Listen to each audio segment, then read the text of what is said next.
Bienvenidos a Abogados Consultoría, canal por excelencia de información en materia jurídica. Pues como ya lo conocen, por los medios de comunicación se ha expedido el Real Decreto 629 del 2022 que entra en vigor este 16 de agosto del mismo año, en pocos días, por el cual se modifica la Ley 4 del 2000, que es el Estatuto General de Extranjería, y el reglamento, que es el Real Decreto 557 del 2011.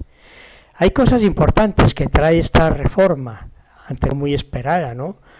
Una normativa que lleva 22 años de alguna manera vigente y se han venido haciendo una serie de enmiendas o modificaciones, pero no ha habido nada de fondo. Igual en esta reforma de ahora, pues tampoco no hay muchas cosas de fondo, algunas, pero se quedaron demasiadas cosas de la normativa sin tocar.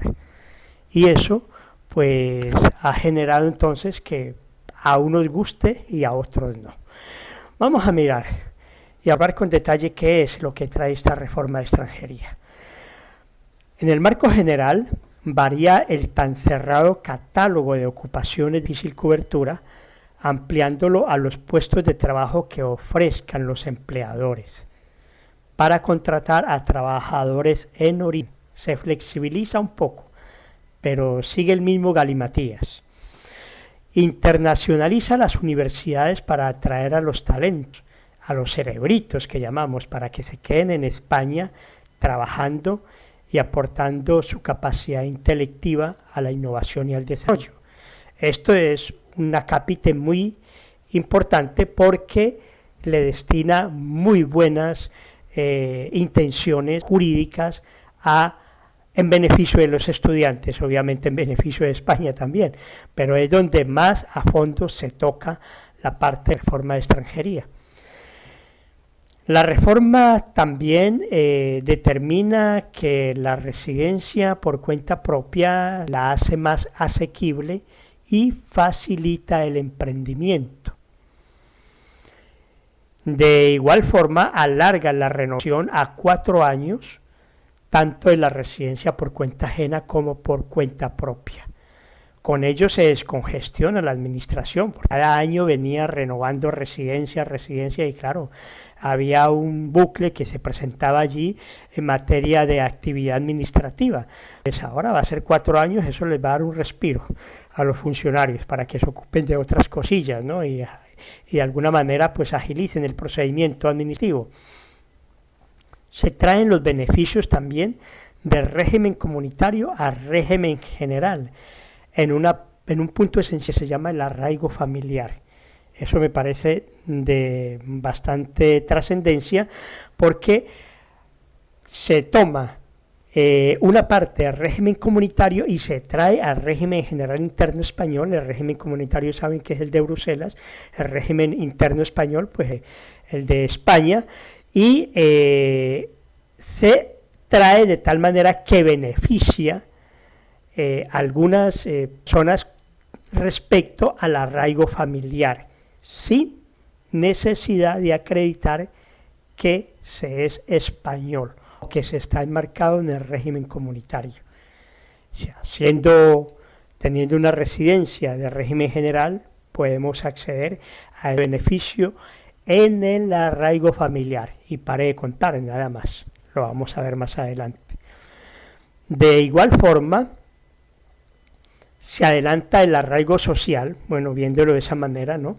Pasando de 3 a 2 años. El arraigo social sigue siendo de 3 años, pero se adelanta a 2 años por una sola vía, que es la vía del arraigo por formación académica.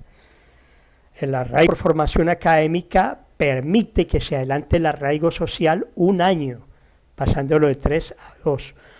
Pero, ojo con esto, solamente otorgando autorización de residencia, no autorización de trabajo. La autorización de trabajo solo cuando se haya renovado. Importante esto también que quede claro. El arraigo por formación académica, adelante arraigo social 1 año, o sea, se puede presentar a los 2 años, pero solamente le van a otorgar una residencia, una autorización de residencia sin trabajo. ¿Cuándo se la van a otorgar con trabajo? Cuando usted haya renovado. Y de alguna manera, pues los estudiantes son los más beneficiados, reitero, de esta normativa que entra en vigor el 16 de agosto. Y las renovaciones también han sido bien ponderadas porque pasan a 4 años para cuenta ajena y cuenta propia. Muy bien, ese es el marco general. Ahora vamos a entrar a dilucidar cada parte específica de esta reforma.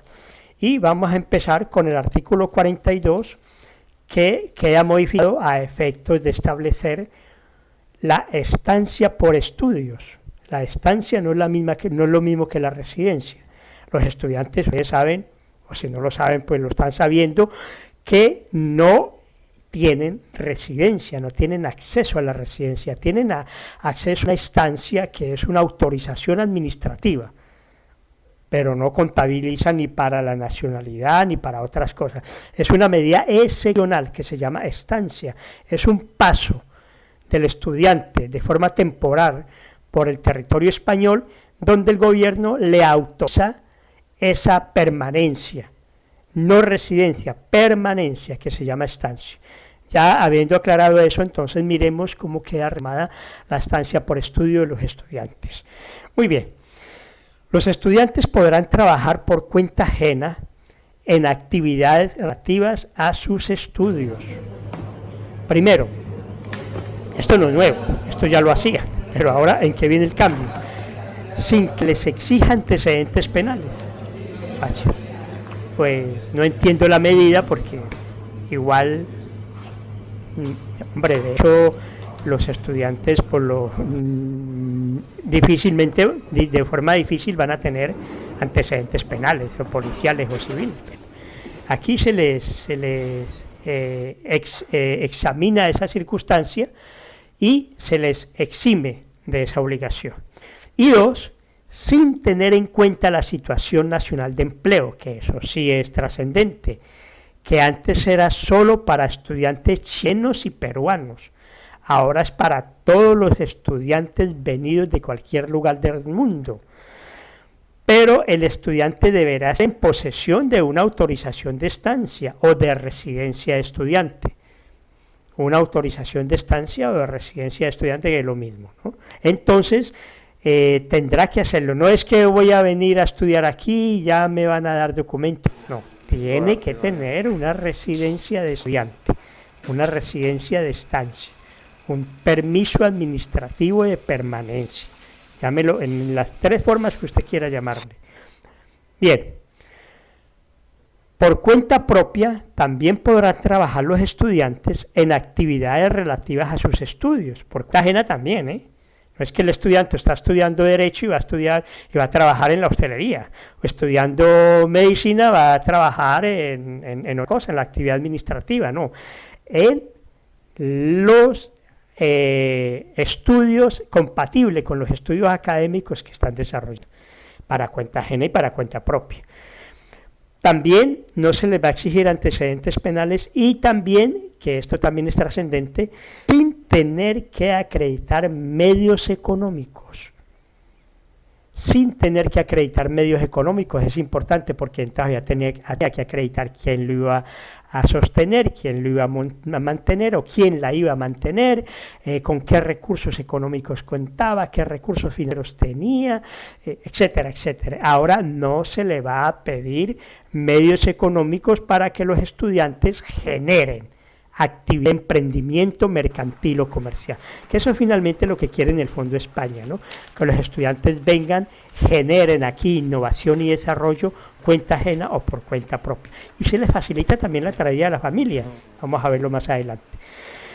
Ahora, igual tiene que tener una autorización de estancia o de estudios. Si ha obtenido la estancia por estudios superiores, o sea, en la universidad, o estudios clínicos, los que consagran el artículo 37.1a, no van ustedes a ir a mirar ese artículo porque eso ya nos corresponde a los abogados, pero simplemente por información, se accederá a la autorización para trabajar por cuenta ajena o propia sin otros requisitos. Explico. Los estudiantes que vienen a realizar su ampliación de estudios universitarios o profesionales o técnicos, estos de entrada tendrán la autorización para trabajar con la residencia de estudiante, que no se puede olvidar que eso no se omite, tendrán con esa residencia ampliada para que puedan trabajar cuenta ajena o cuenta propia. No es que se les dé la residencia, no, teniendo la residencia de estudiantes o la estancia, autorización de estancia, o el permiso administrativo de permanencia, como lo quieran llamar. Pero de forma excepcional se les permite trabajar por cuenta ajena o cuenta propia con esa residencia de estudiantes, de forma obvia, pues dentro de la actividad académica que están realizando. Eso no se les puede olvidar. Muy bien, la vigencia de esta autorización de cuenta ajena y cuenta propia está de alguna manera unida a la residencia de estancia. O sea, termina la vigencia cuando termina la residencia de estancia o la residencia de estudiantes. No habrá limitaciones geográficas y en cualquier lugar del territorio español, peninsular e insular, podrán laborar por cuenta ajena o por cuenta propia hasta 30 horas en la semana. Eso sí, fija el límite, porque, hombre, están estudiando, ¿no? Tendrán también que seguir estudiando. Por eso necesitan tener horas también para adelantar sus estudios y tendrán que acreditar que siguen estudiando y que han superado los estudios. Entonces, hasta 30 horas semanales podrán trabajar, o sea, los pueden contratar por 10 horas, por 15, por 20, por 25, hasta 30. Muy bien, eso los estudiantes. Vamos al segundo punto. El video va a ser bastante largo, por lo tanto vamos a seccionarlo, a dividirlo, a parcelarlo, como lo quieran llamar, para que no se cansen nuestros oídos, ¿no? Artículo 54.3. Minoración de recursos para reagrupar a los menores, a los discapacitados y para reagrupar por razones humanitarias. Aquí nos metemos en la reagrupación familiar. Casi queda de forma igual a como la teníamos, ¿no? Pero establece una excepción o cambia o modifica cuando vaya yo a reagrupar a personas que son menores, mis hijos en este caso. Nadie más se puede reagrupar. A mis hijos menores de edad. También a mis hijos discapacitados o de alguna manera personas ya que no son mis hijos pero que dependen de mí, son discapacitados. Y también cuando se necesita reagrupar por razones humanitarias. Son 3 excepciones básicas: menores, discapacitados y razones humanitarias. Ahí se modifica y se minora, o sea, se disminuye la capacidad económica que tiene que acreditar para poder reagrupar. ¿Ahora qué tenemos? Ahora tenemos que si hay 2 personas en el padrón, necesito acreditar 150 del IPREN. El IPREN es el indicador público de renta de efectos múltiples, que es ese indicador que el gobierno tiene para otorgar subvenciones, ayudas, etc. Y además el 50% adicional por cada miembro que exista en ese padrón colectivo. Bueno, pues ahora esa cantidad se disminuye si se reagrupa a menores o si se va a reagrupar a personas discapacitadas, ya da igual la edad que tengan, o por razones humanitarias, también la edad ya no ingiere. Se establece que se debe resolver por parte de la administración, le da un concepto, le da un marco de interpretación, la administración al funcionario público para que interprete la reagrupación familiar siempre de forma favorable. Y soy yo esto, siempre se debe resolver la reagrupación familiar de forma favorable al derecho de integración del núcleo familiar. Eso es como una parte del concepto orientativo que otorga la administración, diciéndole al funcionario público: mire usted, va a resolver las reagrupaciones familiares de menores, de discapacitados y por razones humanitarias, siempre de forma favorable, siempre de forma favorable al derecho de integración del núcleo familiar. No significa de que se lo tienen que aprobar, no, pero sí que van a ser laxos o flexibles en el estudio del expediente para interpretarlo siempre en la manera en que puedan colaborar a la integración del núcleo familiar. Le dice al funcionario público, usted colabore con la integración del núcleo familiar, ya si no puede, pues deniéguelo, pero comience a estudiar el expediente pensando siempre de forma favorable. Eso es importante, eso no ocurre en la normativa de extranjería, eso es primera vez que se observa esa directriz o orientación. Muy bien, esa minoración, pero también exige una cosa, por un lado otorga y por el otro lado amarra, ¿no? Esa minoración de esa cantidad que se tiene que acreditar para la reagrupación familiar, pues está sujeta ¿a qué? A que el reagrupante tenga ingresos estables. No solo que los tenga estables, que también equivalgan al salario mínimo interprofesional, que es de 1.000 euros, ¿vale? Entonces debe acreditar que tiene un salario mínimo interprofesional conforme la ley de 1.000 euros y que es estable. Eso también va. Después de ahí, pues ya miramos si alcanza o no alcanza, pero entonces ahí se aplicará más adelante lo que llaman renta garantizada. Eso más adelante lo explicaremos. Ahora vamos con este video a los 20 minutos, luego vamos a cortar, vamos a hacer videos de 20 minutos y ya está. Alcanzamos a hablar sobre el artículo 59, 1b, que trata de la independencia de los reagrupados. Ya saben que cuando uno se reagrupa, uno dice, depende de tal persona, depende de tal de NIE, ¿no? Que es la reagrupación, NIE, no DNI, NIE. Entonces, y luego uno queda amarrado ahí, si quiere uno reagrupar a su esposa no puede, a sus hijos no puede, porque está dependiendo, porque no tiene medios económicos para sí mismo, entonces le toca hacer una modificación y todo lo demás. Bueno, pues ahora, ¿qué pasa? Es lo mismo, pero más fácil. Más fácil no, lo facilita, porque en derecho fácil no hay nada. Lo facilita, para que los reagrupados se puedan independizar, eliminando las trabas de tener que acreditar un contrato de 1 año a tiempo completo y con 14 pagas anuales. Eso lo elimina. O sea, ya podemos presentar un contrato de trabajo, no necesariamente por 1 año, 2 meses, 3 meses, 5 meses, 8 meses. Eso facilita independizarnos. Y a tiempo completo. Puede trabajar de 4 horas, 6 horas, 8 horas, o lo que trabajan las empleadas del hogar, que trabajan hasta 20 horas o 24 si duermen en casa del empleador, claro. Y elimina también las 14 pagas anuales. Eso flexibiliza, es decir, flexibiliza el sentido del contrato de trabajo que se tiene que presentar ¿para qué? Pues para independizarse y obtener una residencia de cuenta ajena propia, que eso es importante, que les puede ya manejar la reagrupación y más cosas y tal.